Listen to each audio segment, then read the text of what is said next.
इस इंडिया गठबंधन और महागठबंधन के जितने भी दल हैं, जिनके कार्यकर्ता मैं देख रहा हूं मैदान में तो है ही, पटना के चारों तरफ और पटना की सड़कों पर मुझे दिखाई दिए हैं, जिन्होंने चुनाव शुरू होते ही ऐलान कर दिया है कि अगर उत्तर प्रदेश 80 हराओ का नारा दे रहा है, अगर उत्तर प्रदेश 80 हराओ का नारा दे रहा है, तो बिहार भी पीछे नहीं है। 40 हराओ का नारा यहां से भी निकल करके जा रहा है। और अगर यूपी और बिहार मिलकर के 120 सीट हरा देंगे तो भारतीय जनता पार्टी का क्या होगा। मैं अभी सुन रहा था, हमारे कम्युनिस्ट पार्टी के नेता ये कह रहे थे कि समुद्र मंथन हुआ था कभी। समुद्र मंथन हमारे सभी लोगों को पता है। समुद्र मंथन के दौरान क्या हुआ है, लेकिन इस ऐतिहासिक मैदान में मैं कहना चाहता हूं कि 2024 में संविधान मंथन होने जा रहा है। एक तरफ वो लोग हैं जो संविधान बचाना चाहते हैं, संविधान के रक्षक हैं, और दूसरी तरफ वो लोग हैं जो संविधान के भक्षक हैं, संविधान को खत्म करना चाहते हैं। मैं जब बिहार आया हूं आपके बीच में, जब मैंने अखबार उठा करके देखा तो एक युवती ने जान दे दी। एक बेटी जो परीक्षा में दे करके आई थी, क्योंकि परीक्षा को रद्द कर दिया गया, पेपर लीक हो गया,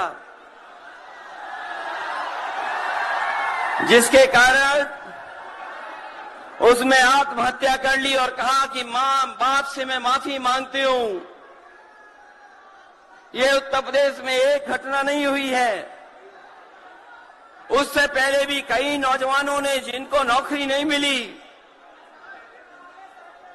उन्होंने अपनी जान दे दी।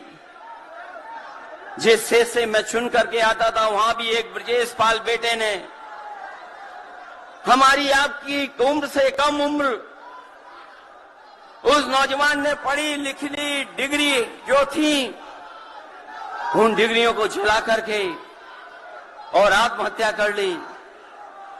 ये हालत है देश की। और वहां पर उत्तर प्रदेश में जहां पर से प्रधानमंत्री चुन करके जाते हैं, जनता ने भरोसा किया उन पर,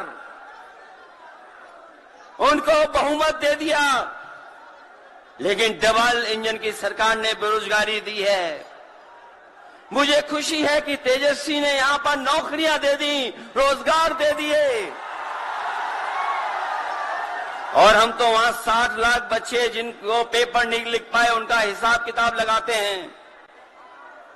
उनका अगर हम बड़ा परिवार न माने, केवल 3 सदस्य परिवार के माने, बेटा और मां बाप, तो 60 का गुणा 3, 1 करोड़ 80 लाख वोट, और 1 करोड़ 80 लाख लोगों को अगर हमने भाग दे दिया 80 लोकसभा से, तो केवल उत्तर प्रदेश में 2,25,000 हर लोकसभा में वोट कम हो गया है। लेकिन तेजस्वी ने बिहार में पलट करके दूसरा काम किया। अभी 3 लाख नौकरी दी, हिसाब लगा लो कितने परिवारों का जीवन बदला। और सोचो 10 लाख नौकरी मिल जाती तो कितना परिवारों का भविष्य बदल जाता। इसलिए जो लोग कहते हैं कि परिवार वाले हम लोग हैं, ये जो आरोप लगाते हैं परिवार वाला आरोप हम लोगों पर, मैं उन भारतीय जनता पार्टी के लोगों से कहना चाहता हूं कि भारतीय जनता पार्टी इस बात संकल्प ले कि किसी परिवार वाले को टिकट नहीं देंगे, और संकल्प ये भी ले कि किसी परिवार वाले से वोट मांगने भारतीय जनता पार्टी के लोग नहीं जाएंगे। मैं तो ये जोश देख रहा हूं यहां मैदान में, ये जो जोश दिखाई दे रहा है यही बदलाव लाएगा, यही भाजपा को हटाएगा। जब जोशीले नौजवान मिल जाते हैं तो बड़े बड़े लोगों का तख्त हिल जाता है। तो इस बार उन्हें आप बाहर करोगे कि नहीं करोगे? पहली सूची बीजेपी की आ गई, उस सूची में बिहार बाहर है, बिहार नहीं है उसमें। इसलिए बिहार से वो बाहर जाने वाले हैं, यूपी वाले भी बाहर कर रहे हैं उन्हें। इसलिए मैं आप सबका धन्यवाद देता हुआ और आदरणीय लालू प्रसाद यादव जी का मैं विशेष धन्यवाद दूंगा कि जो इस रैली में पधार करके न जाने कितने लोगों का मनोबल बढ़ाने का काम कर रहे हैं। न केवल यूपी के लोगों का, बिहार और देश के लोगों का मनोबल बढ़ा रहे हैं। और जो तकलीफ और परेशानी उन्होंने जीवन में देखी है वो राजनीतिक देखी है। ये राजनीति की वजह से तकलीफ और परेशानी है। मैं अभी तेजस्वी जी को सुन रहा था, उन्होंने कहा कि एक एजेंसी आ गई। ये एजेंसी इसलिए आई है कि राजनीति में हम लोग हैं और हम लोग अगर इनका मुकाबला न कर रहे होते तो कोई एजेंसी नहीं आती।